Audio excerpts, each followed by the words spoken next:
തേനി ജില്ലയിലെ ആണ്ടിപ്പട്ടി, കോകലപുരം തുടങ്ങിയ സ്ഥലങ്ങളിലാണ് ആന്ത്രാക്സ് ബാധ സ്ഥിരീകരിച്ചത്. ഇതോടെ ഇവിടെ നിന്ന് കന്നുകാലികളെ കേരളത്തിലേക്ക് കൊണ്ടുവരുന്നത് സംസ്ഥാന സർക്കാർ നിരോധിക്കുകയായിരുന്നു. ഇടുക്കിയോട് അതിർത്തി പങ്കിടുന്ന ജില്ലയാണ് തേനി എന്നതിനാൽ ഇടുക്കിയിലെ 3 ചെക്ക് പോസ്റ്റുകൾ വഴിയാണ് കന്നുകാലികളെ എത്തിച്ചിരുന്നത്. കേരളത്തിലേക്ക് ഏറ്റവും കൂടുതൽ മാടുകളെ എത്തിച്ചിരുന്നതും തേനിയിൽ നിന്ന് തന്നെയാണ്. ഇക്കാരണങ്ങളാലാണ് തേനിയിൽ ആന്ത്രാക്സ് ബാധ കണ്ടെത്തിയത് കേരളത്തിലെ ഇറച്ചി വിപണിയെ ബാധിച്ചത്.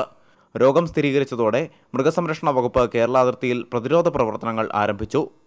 കുമളി ഏരിയയിൽ കുമളി ചെക്ക് പോസ്റ്റിന് ചുറ്റുമുള്ള അവിടുത്തെ ബോർഡർ ഏരിയ മൊത്തമായിട്ട് എല്ലാ പശുക്കളെയും എല്ലാ കന്നുകാലികളെയും ആന്ത്രാക്സ് എതിരെ കുത്തിവയ്പ്പ് നടത്തുക. അതിനും നമ്മൾ 5 ടീമിനെ നിയോഗിച്ചിട്ടുണ്ട്. അതിനുള്ള വാക്സിൻ നമ്മുടെ തിരുവനന്തപുരത്തുള്ള പാലോടുള്ള institute of animal health and veterinary ബയോളജിക്കൽസിൽ ഉണ്ടാക്കുന്നുണ്ട്. അത് വാക്സിൻ കൊണ്ടുവന്ന് ഇവിടെ ഉപയോഗിച്ച് കഴിഞ്ഞു.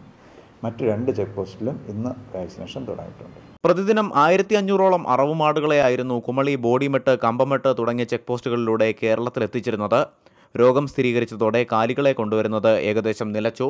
കാലികളെ കേരളത്തിലെത്തിച്ച് വിപണനം നടത്തുന്ന ചന്തകളുടെ പരിസരങ്ങളിലും ആന്ത്രാക്സ് പ്രതിരോധ പ്രവർത്തനങ്ങൾ ആരംഭിച്ചു കഴിഞ്ഞു. ചെക്ക് പോസ്റ്റുകളിൽ മൃഗസംരക്ഷണ വകുപ്പിന്റെ പരിശോധനകളും കർശനമാക്കിയിട്ടുണ്ട്. India vision, Idukki.